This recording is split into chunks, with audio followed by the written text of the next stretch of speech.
ओम शांति। परमपिता परमात्मा जो हमारे सबसे ऊंच से ऊंच पिता है, जो विधि के विधाता है, ज्ञान के आनंद के सागर हैं, बार बार हम बच्चों की ज्योति जगाने के लिए हमको चेतावनी देते हैं, समय की पहचान देते हैं और बार बार याद दिलाते हैं कि बच्चे, तुम पिता परमात्मा की संतान होने के नाते महान से महान आत्माएं थी, श्रेष्ठ आत्माएं थी, देव आत्माएं थी। बाबा बार बार हम बच्चों को याद दिलाते हैं। जैसे आप देखिए, एक लोहे का टुकड़ा है जिसके ऊपर जंग नहीं है, साफ है, उस पर मैग्नेट को 5-6 बार घुमाते हैं तो वो भी मैग्नेट बन जाता है। लेकिन एक लोहे का टुकड़ा जिस पर जंग है, उस पर भी मैग्नेट घुमाया गया, वो उस पर इतना इफेक्ट नहीं होता, वो मैग्नेट नहीं बनता। इसी प्रकार से विधाता पार ब्रह्म परमेश्वर खुले मन से सब आत्माओं को ज्ञान देते हैं, दुआएं देते हैं, प्यार देते हैं, आशीर्वाद देते हैं। लेकिन आत्माएं पूर्व जन्मों के कई अनेक पाप कर्मों के कारण बुद्धिहीन हो चुके हैं। उनके अंदर महसूसता की रियलाइजेशन पावर ही नहीं है, तो परमात्मा फिर क्या कर सकते हैं। ऐसे तो सृष्टि में अनेकों जानवर हैं, अनेकों पक्षी हैं और अनेकों ही जंगल में लकड़ियाँ, पेड़ हैं और अनेकों ही फ्रूट की वैरायटी है, अनेकों ही सब्जियों की वैरायटी है। इसी प्रकार मनुष्यों की भी अनेक वैरायटियाँ हैं। तो परमात्मा आकर के प्रकृति तो सब फलों को, सब्जियों को, वृक्षों को एक समान ही उनको पालना करती है। सूर्य की धूप, हवा, पानी सबको एक जैसा मिलता है, लेकिन हर एक पर इफेक्ट अपना अपना होता है। तो इसी प्रकार परमात्मा हम बच्चों को कहते हैं कि बच्चे, ये सृष्टि में हर आत्मा का पार्ट है।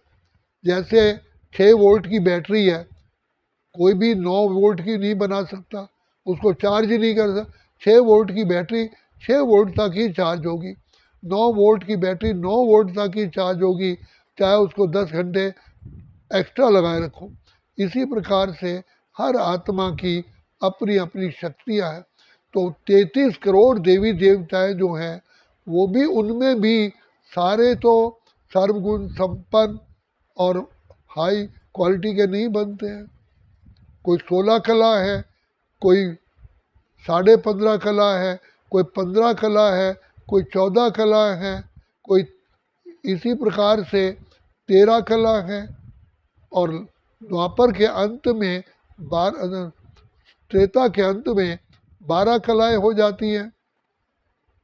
तो जो 12.5 कला वाले भी हैं, वो त्रेता में तो जन्म तो लेंगे, लेकिन थोड़े समय के लिए, क्योंकि उनके एफर्ट्स इतने हैं, उनकी पावर इतनी है।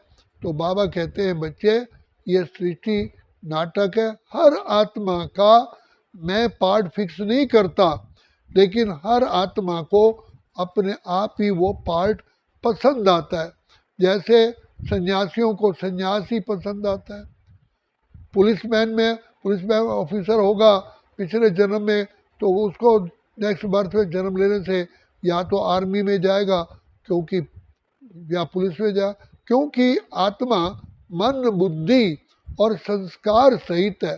तो हम जो कर्म करते हैं उसका संस्कार बनता है, और संस्कार के अनुसार ही आत्मा का, हर आत्मा का अपना अपना टेस्ट होता है और अपना विवेक होता है। इसलिए भाग्य विधाता भगवान हर एक को शिक्षा देते हैं। स्कूल में टीचर हर एक को वही शिक्षा देते हैं। और इसी पर ही एक मिसाल दिया जाता है कि दुर्योधन ने द्रोणाचार्य को कहा कि गुरुदेव, आपने अर्जुन को क्या विशेष शिक्षा दी जो इतना आगे बढ़ गया। तो द्रोणाचार्य ने कहा कि पुत्र, मैंने शिक्षा तो एक ही समय पर सभी राजपुत्रों को दी, लेकिन आपने शिक्षा सुन करके उसको अप्लाई नहीं किया। और अर्जुन ने उस शिक्षा को लेकर के बार बार बार बार प्रैक्टिकल किया तो वो आगे बढ़ गया। तो ये तो करते की विद्या है। इसी प्रकार स्टूडेंट्स भी अपनी एफर्ट्स के अनुसार ही, मेहनत के अनुसार ही आगे बढ़ते हैं। लेकिन पिता परमात्मा ये कहते हैं, हिम्मत है बच्चे, मदद है बाप। तुम एक कदम आगे बढ़ाओ, मैं 1000 कदम बढ़ूंगा। ये फार्मूला भगवान सबके लिए अप्लाई करते हैं। अब अपनी इच्छा है, कोई 2 कदम चलेगा तो परमात्मा 2000 कदम आगे आएंगे।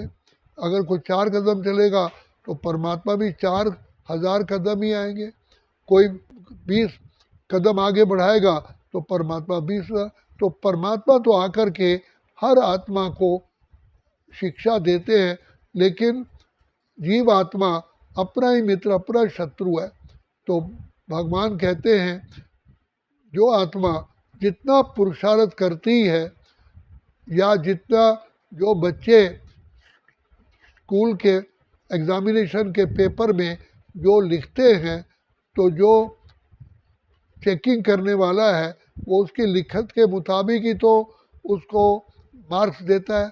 यहाँ भी परमात्मा कहते हैं, ये नेचुरल है, कंप्यूटराइज्ड है, मैं किसी के लिए अलग से बैठ करके करता नहीं हूँ। जो जैसा कर्म पाता है वैसा फल पाता है। ये तो Newton third law of motion है, to every action there is equal and opposite reaction.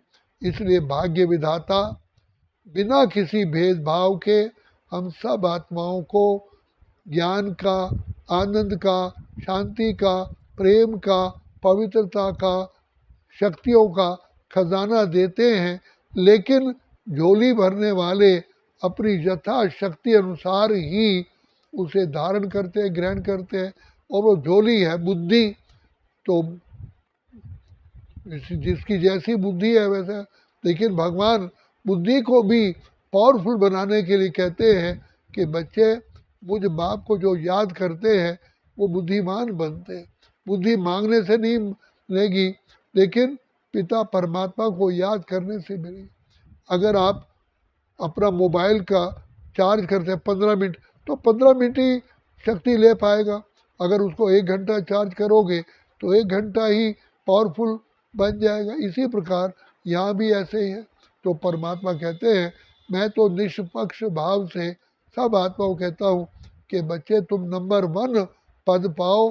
मेरी दुआएं हैं, मेरा आशीर्वाद है, मेरा प्यार है, मेरी शक्तियाँ हैं। लेकिन हर आत्मा जैसा ग्रहण करे, मैं उसमें इंटरफियर नहीं कर सकता। तो इसी प्रकार ब्रह्मा बाबा ने भी कहा कि शिव बाबा, आप तो मेरे तन का आधार लेते हो, मेरी आप खांसी ठीक कर दो। तो शिव बाबा ने जवाब दिया कि हे ब्रह्मा, अगर मैं तेरी खांसी ठीक करूं तो लोगों की मुझे टीबी भी ठीक करनी पड़ेगी। लेकिन नहीं, हर एक का कर्म का खाता अपना है। मेरा काम है रास्ता बताना। मैं कहता हूँ मुझे याद करो तो तुम्हारी खांसी तो क्या, अनेकों और बीमारियां भी ठीक हो जाएंगी। ये प्रिंसिपल, ये कायदा परमात्मा ने सबको दिया। अब देखो, सीता महारानी राम जी के साथ बैठी थी, लेकिन वो मृग पर आकर्षित हुई। जबकि भगवान राम उनके साथ बैठे हुए हैं, तो उससे भी उसकी बुद्धि कहा कि नहीं, मुझे मृग चाहिए। तो भगवान ने कहा तथास्तु, ना मृग मिला, ना राम से भी जुदा हो गई। यहाँ भी ऐसे ही है, दुविधा में ऐसे पड़े, ना माया मिली ना राम। तो बाप कहते हैं हर एक का अपना अपना पार्ट है, मैं इसमें हस्तक्षेप नहीं कर सकता। मैं निष्पक्ष हूँ और निष्पक्ष ही रहता हूँ। तो मैं आकर के केवल मार्ग दिखाता हूँ, चलना हर एक आत्मा को। तो बाबा बार बार कहते हैं, बच्चे, ये सृष्टि की अंतिम चक्र का समय है। जो भाग्य विधाता से, भगवान से भाग्य बनाना है, बना लो, बना लो। लेकिन याद रखना, अगर अभी नहीं तो फिर कभी भी नहीं। क्योंकि भाग्य बनाने का समय भाग्य विधाता से अभी ही है, फिर ये टाइम ही ओवर हो जाएगा। जैसे बैंक का टाइम ओवर होता है तो हमको वहाँ से पैसा नहीं मिल सकता, चाहे हमारा बैंक में अरबों रुपया पड़ा हो। इसीलिए बाबा कहते हैं ये भी समय की पहचान है।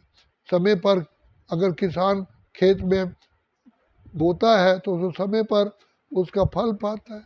तो ये भी बाप को पहचानो, अपने आप को पहचानो और अपने भाग्य को पहचानो। अच्छा, ओम शांति, ओम शांति, ओम शांति।